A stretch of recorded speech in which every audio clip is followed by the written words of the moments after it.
Delivery वाला जैसे ही packet लेकर अंदर घुसा तो सामने लड़की खड़ी थी। लड़की ऐसे कपड़ों में थी, उसे देखकर कोई भी हैरान रह जाए। उसके बाद डिलीवरी वाले को मजबूरी में सब कुछ करना पड़ा। संडे का दिन था तो ऑर्डर कुछ कम ही आ रहे थे, इसलिए राजू और संजय दिल्ली के रिहायशी इलाकों के पेड़ के नीचे बैठे हुए थे। अचानक राजू के मोबाइल पर एक ऑर्डर आया। राजू फटाफट अपनी बाइक उठाकर स्टोर की तरफ निकल पड़ा। करीब आधे घंटे बाद उसने स्टोर से ऑर्डर पिक करके वह ऑर्डर देने निकल पड़ा। उसके कई बार उस ऑर्डर को उलट पलट के देखा। उस पैकेट में कुछ अजीबोगरीब सामान था, क्योंकि बिल पर कुछ ऐसा लिखा था। राजू वह देखकर मुस्कुराया भी था।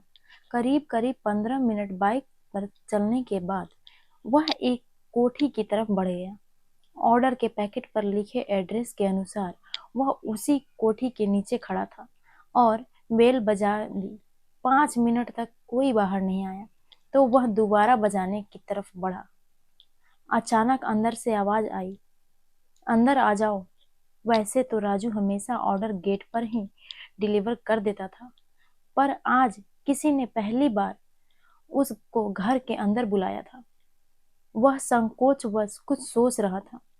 ना चाहते हुए भी वह कोठी के अंदर दाखिल हुआ। कोठी के अंदर एक बहुत बड़ा बरामदा था, जिसके दाएं तरफ बहुत बड़ा सोफा पड़ा हुआ था। वह लड़की शायद अभी अंदर थी, इसलिए राजू उस सोफे पर बैठ गया। राजू ऑर्डर का पैकेट उलट पलट कर देख रहा था। तभी वह लड़की सामने आकर खड़ी हो गई। लड़की को देखकर राजू की आंखें फटी की फटी रह गई, क्योंकि लड़की का लिबास और उसके कपड़े एकदम अजीबोगरीब थे, जिससे उसके कपड़े उसकी बदन की नुमाइश कर रहे थे। राजू उठकर खड़ा हो गया और सामान के पैकेट पकड़ाते हुए बोला, लो मैडम। लेकिन लड़की की निगाहें राजू के शरीर पर ऐसी दौड़ रही थी जैसे ट्रेन के पटरी पर ट्रेन दौड़ रही हो। राजू से लड़की ने पैकेट तो ले लिया, पर उसके साथ साथ उसका हाथ भी पकड़ लिया। अरे अभी कहाँ जा रहे हो? थोड़ा बैठ लो, चाय कॉफी वगैरह कुछ ले लो।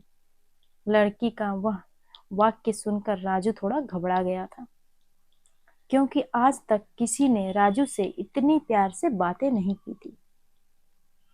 राजू ना ना मैडम बोलकर बाहर निकलना चाहा, पर लड़की ने उसे पीछे से पकड़ लिया और राजू को सोफे पर धक्का दे दिया। राजू सोफे पर गिर गया। अब राजू सोफे पर गिरा हुआ था और वह सामने लड़की खड़ी थी। उसके समझ में यह नहीं आ रहा था कि वह लड़की उसे क्या चाहती है।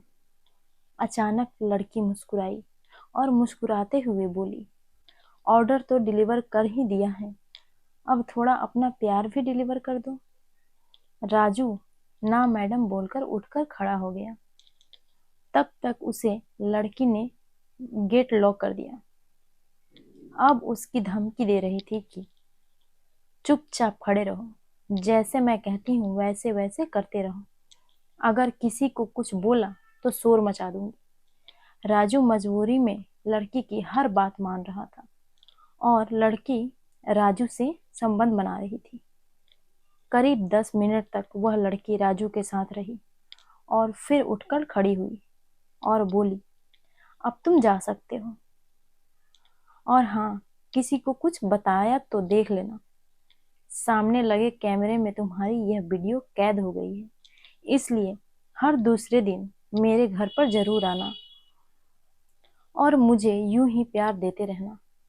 राजू को थोड़ा बहुत अच्छा लगा था, लेकिन वह बहुत डरा सहमा था और तेजी से बाहर निकल गया। वह इतना घबरा गया था कि वह अब ऑर्डर पिक करने के मूड में नहीं था और पास में एक पेड़ के नीचे बैठ गया और सोचने लगा कि सब कुछ तो ठीक है, पर उसकी वीडियो भी बन चुकी थी। अब वह क्या करेगा? अगर वह लड़की उसको वायरल कर दिया तो वह अपने गांव में किसी को मुंह दिखाने लायक नहीं रहेगा। राजू के दिमाग में बार बार लड़की के सारे बोल चल रहे थे और वह दृश्य घूम रहा था। राजू उठकर खड़ा हुआ और बैग से पानी की बोतल निकालकर 2-4 घूंट पीने लगा और सोचने लगा कि वह क्या करे। किसी को कुछ बताने लायक तो था नहीं, क्योंकि बात ही ऐसी थी जो उसके जीवन में पहली बार घटी थी। दूसरे दिन राजू सुबह उठा और डिलीवरी देने के लिए निकल पड़ा। करीब 11 बजे उसे उस लड़की की याद आई। राजू जानता था कि अगर वह उस लड़की के घर पर नहीं जाएगा तो वह उसका वीडियो वायरल कर देगी। इसलिए वह ना चाहते हुए भी उसे कोठी के अंदर दाखिल हो गया और लड़की सोफे पर बैठी मुस्कुरा रही थी। आज वह सब कुछ हुआ जो उस दिन हुआ था। करीब 20 मिनट तक दोनों एक दूसरे को देखते रहे और फिर राजू बाहर निकल गया। आज राजू को बहुत गुस्सा आ रहा था। वह चाहते हुए भी कुछ नहीं कर पा रहा था। अचानक उसके दिमाग की घंटी बजी। क्यों ना वो FIR कर दे और सारी सच्चाई पुलिस को बता दे। वह हिम्मत बांधकर पुलिस चौकी की ओर चल पड़ा और करीब आधे घंटे के बाद पुलिस चौकी में पहुंच गया और वहां पर बैठे सब इंस्पेक्टर पंकज कुमार को सारी बातें बताई। पंकज कुमार दंग रह गए और बोले, कोई बात नहीं, इस बार जब भी तुम जाओगे तो तुम्हारे पीछे पीछे मैं भी चलूंगा और उसे रंगे हाथों पकड़कर उसे अरेस्ट कर लूंगा। राजू को बहुत अच्छा लगा था। वह समझ गया था कि शायद वह लड़की से छुटकारा मिल जाएगा। अगले दिन वह ड्यूटी जाने की बजाय चौकी पहुंचा और पंकज कुमार को लेकर उस कोठी में दाखिल हो गया। पंकज कुमार चुपके से गेट के बाहर खड़े थे और वह अंदर घुस गया। राजू को देखकर लड़की बोली, आ गए? मैं तुम्हारा ही इंतजार कर रही थी।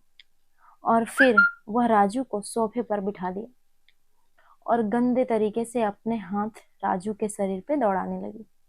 तभी चुपके से इंस्पेक्टर पंकज कुमार कोठी में दाखिल हुए और लड़की को डांटते हुए बोले, बस अब तुम्हारा खेल खत्म, चलो पुलिस चौकी, तुम्हारी डिमांड ली जाएगी। इस बार लड़की घबरा गई थी और सर सर बोलकर माफी मांग रही थी। तो यह बताओ, वह कैमरा कहाँ है जहां पर यह सारी फुटेज जमा होती है? पंकज कुमार ने तपाक से पूछा। लड़की ने अंदर इशारा किया और पंकज कुमार के साथ अंदर घुस गई।